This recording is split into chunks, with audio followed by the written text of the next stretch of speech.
മാത്രമല്ല ഇവർ നേരത്തെ ഇറങ്ങിയ തിരച്ചിലിറങ്ങിയ ആളുകൾ ഈ അർജുൻ പെട്ട ആ ട്രക്ക് കണ്ടെത്തി എന്നൊക്കെ പറയുന്നുണ്ട്. അത് സംഭവം ശരിയാണ്, കണ്ടെത്തിയിട്ടുണ്ട്. അതിൻ്റെ അകത്ത് ഈ അർജുൻ എന്ന വ്യക്തി ഉണ്ടോ ഇല്ല കാര്യം സംശയമാണ്. ഇനി വരും ദിവസങ്ങളിൽ ആ ഒരു സെർച്ചിങ് അവർ ചെയ്തിട്ടുണ്ടെങ്കിൽ, സെർച്ചിങ് തുടങ്ങിയിട്ടുണ്ടെങ്കിൽ ഇത് എന്തായാലും അവർ ആ ട്രക്ക് കരയിലേക്ക് പൊക്കിയെടുക്കുന്ന എനിക്ക് തോന്നുന്നത്. കാരണം ഇന്നത്തേക്ക് 28 ദിവസം, അതായത് ഒരു മാസമായിട്ട് ശിരൂർ അർജുൻ എന്ന ഡ്രൈവറാണ് നമുക്ക് കാണാതായിട്ട്.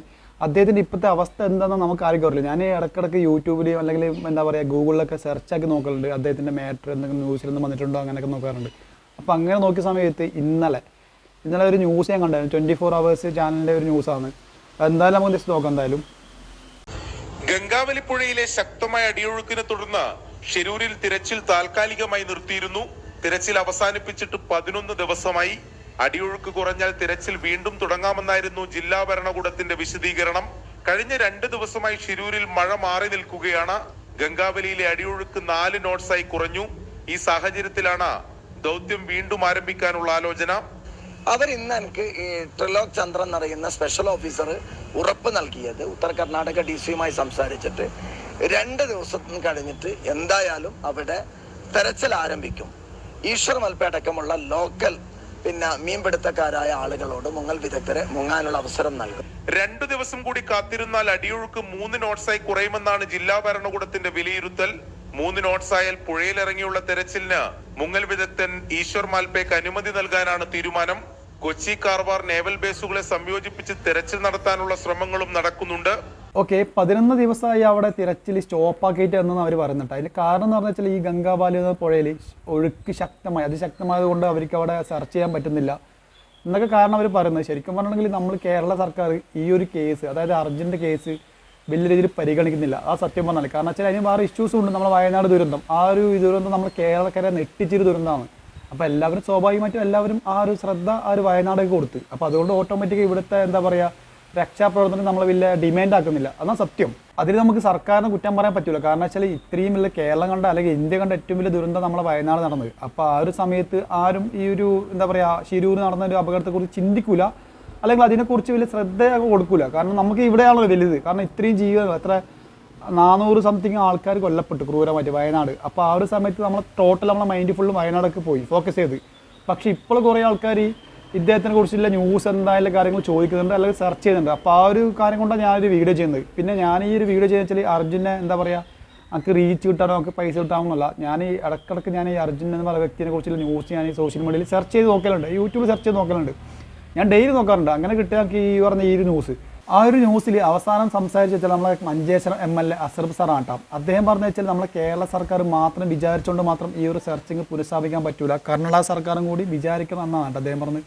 കാരണം അവർ പറയുന്ന കാരണം എന്താണെന്ന് വെച്ചാൽ ആ ഗംഗാവാലി പറഞ്ഞ പുഴയിൽ ഒഴുക്ക് അതിശക്തമായി ഒഴുക്കി കൊടുക്കുന്നത്. അപ്പോൾ ആ ഒരു സിറ്റുവേഷനിൽ മനുഷ്യന്മാർക്ക് ആ ഒരു ഒഴുക്കിൽ ഇറങ്ങിയിട്ട് എന്തെങ്കിലും അപകടം പെട്ടിട്ടുണ്ടെങ്കിൽ അത് കർണാടക സർക്കാരിന് എന്താ പറയുക മോശമായ ഒരു രീതിയിൽ വരും. അതുകൊണ്ടാണ് അവർ എന്താ പറയുക ബാക്ക് അടിക്കുന്നത്. ഇപ്പോൾ 2 ദിവസമായിട്ട് മഴ ഇല്ലാത്തതുകൊണ്ട് ഷിരൂർ എന്ന സ്ഥലത്ത് ആ ഒരു നദിക്ക് ഒഴുക്ക് ഗണ്യമായി കുറഞ്ഞിട്ടുണ്ട്. അപ്പം അവർ ഇന്നോ നാളെയോ ആയിട്ട് അവർ എന്താ പറയുക വീണ്ടും സെർച്ചിങ് ചെയ്യുന്ന കിട്ടുന്ന വിവരങ്ങൾ അത് എത്രത്തോളം ശരിയാണെന്ന് നമുക്കറിയില്ല.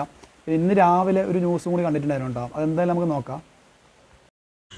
തെരച്ചിലുള്ള സാധ്യത എന്താണ് ബൈജു? ഗംഗാവലി പുഴയിലെ അടിയൊഴുക്കായിരുന്നല്ലോ പ്രധാന പ്രശ്നം. അത് 4 നോട്ട്സിൽ താഴെയായി എന്നുള്ള വിവരമൊക്കെ വരുന്നുണ്ട്.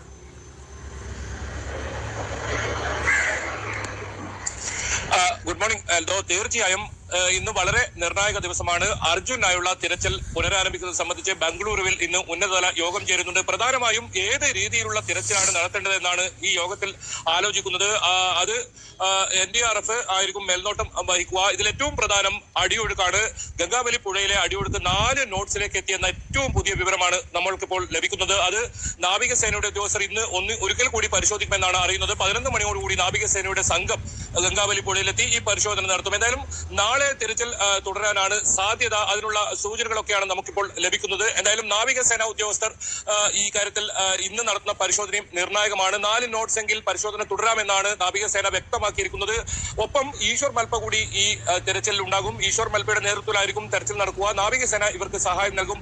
ഏതായാലും സൈന്യം ഈ തെരച്ചിൽ ഉണ്ടാകില്ല എന്ന് അറിയിച്ചിട്ടുണ്ട്. കാരണം കരയിലെ തെരച്ചിൽ പൂർണ്ണമായും അവസാനിച്ചിരിക്കുന്നു. ഇനി പുഴയിലാണ് തെരച്ചിൽ നടത്തേണ്ടത്. പ്രധാനമായും മേജർ റിട്ടയർഡ് ഇന്ദ്രപാൽ മാർക്ക് ചെയ്ത മാർക്ക് 4 അവിടെയാണ് പ്രധാനമായും ലോറി കണ്ടെത്തിയിരിക്കുന്നത്. അതുകൊണ്ട് തന്നെ ലോറിയുടെ ക്യാബിനകത്ത് അർജുൻ ഉണ്ടോ എന്നതാണ് പ്രധാനമായും അന്വേഷിക്കുന്നത്. അങ്ങനെയാണെങ്കിൽ ലോറി പുറത്തേക്ക് എടുക്കാനായിരിക്കും ശ്രമിക്കുക. അതിനായുള്ള ഏതൊക്കെ ഉപകരണങ്ങൾ അത്തരത്തിൽ വേണം, ഇതൊക്കെയാണ് ഇന്ന് ബംഗളൂരുവിൽ ചേരുന്ന യോഗത്തിൽ ചർച്ച ചെയ്യുക. എന്തായാലും കഴിഞ്ഞ കുറച്ച് ദിവസങ്ങളായി തിരച്ചിൽ നിർത്തി വലിയ ആശങ്കയാണ് ഇത് എപ്പോൾ തിരച്ചിൽ തുടരുമെന്ന കാര്യത്തിലൊക്കെ. അതിനൊക്കെ വിരാമം ആകുന്നു എന്ന് വേണം നമുക്ക് മനസ്സിലാക്കാൻ.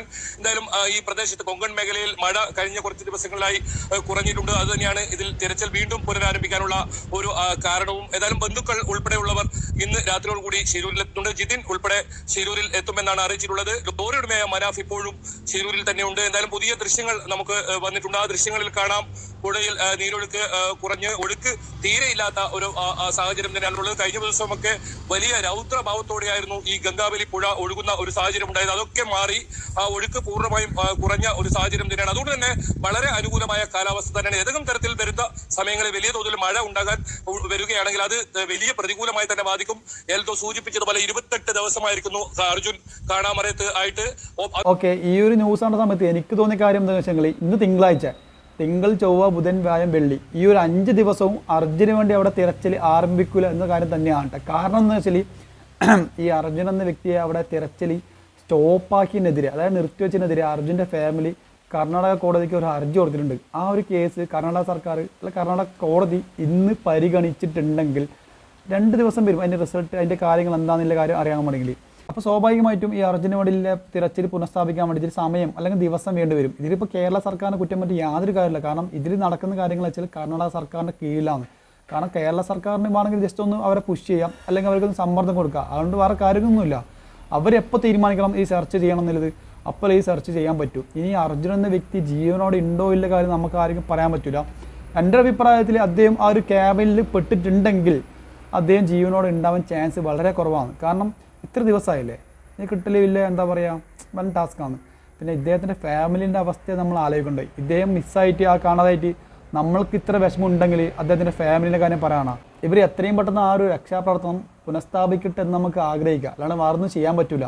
പിന്നെ നമ്മൾ എടുത്തു പറയേണ്ട കാര്യം എന്ന് വെച്ചാൽ ഈശ്വർ മൽപ്പ, അദ്ദേഹം വേറെ ലെവലാണ് കേട്ടോ. നമ്മൾ ചിന്തിക്കുന്ന അതിന് അപ്പുറത്തിലെ മനുഷ്യനാണ്, എജ്ജാതി മനുഷ്യനറിയോ. കാരണം കർണാടക സർക്കാർ അത്രയും വലിയൊരു ഒഴുക്കിലെ പുഴയിലേക്ക് ഇറങ്ങണ്ട പറഞ്ഞിട്ട് അദ്ദേഹം അത് അവഗണിച്ച് അദ്ദേഹം സ്വന്തം റിസ്ക്കിലാണ് കേട്ടോ ഈ ഒരു രക്ഷാപ്രവർത്തനത്തിന് മുന്നിൽ അദ്ദേഹം എന്താ പറയുക മുന്നിട്ടിറങ്ങിയത്. മാത്രമല്ല ഇവർ നേരത്തെ ഇറങ്ങിയ തിരച്ചിലിറങ്ങിയ ആളുകൾ ഈ അർജുൻ പെട്ട ആ ട്രക്ക് കണ്ടെത്തി എന്നൊക്കെ പറയുന്നുണ്ട്. അത് സംഭവം ശരിയാണ്, കണ്ടെത്തിയിട്ടുണ്ട്. അതിൻ്റെ അകത്ത് ഈ അർജുൻ എന്ന വ്യക്തി ഉണ്ടോ ഇല്ല കാര്യം സംശയമാണ്. കാരണം അവർക്ക് ആ ഒരു ട്രക്കിനടുത്തേക്ക് പോകാൻ പറ്റുന്നില്ല. കാരണം അത്ര ഒഴുക്കായിരുന്നു ആ ഒരു സമയത്ത് ഉണ്ടായിരുന്നത്. ഇനി വരും ദിവസങ്ങളിൽ ആ ഒരു സെർച്ചിങ് അവർ ചെയ്തിട്ടുണ്ടെങ്കിൽ, സെർച്ചിങ് തുടങ്ങിയിട്ടുണ്ടെങ്കിൽ ഇത് എന്തായാലും അവർ ആ ട്രക്ക് കരയിലേക്ക് പൊക്കിയെടുക്കുന്ന എനിക്ക് തോന്നുന്നത്. കാരണം അതിനുള്ള എക്യുപ്മെൻസും കാര്യങ്ങളും അവർ കൊണ്ടുവരുന്നുണ്ടെന്നൊക്കെ ഞാൻ നേരത്തെ കണ്ട ന്യൂസ് അവർ പറയുന്നുണ്ടായത്. ഇനി എന്തൊക്കെയാണെങ്കിലും അർജുൻ എന്ന വ്യക്തിയെ നമുക്ക് തിരിച്ചു കിട്ടട്ടെ എന്ന് നമുക്ക് ആഗ്രഹിക്കാം.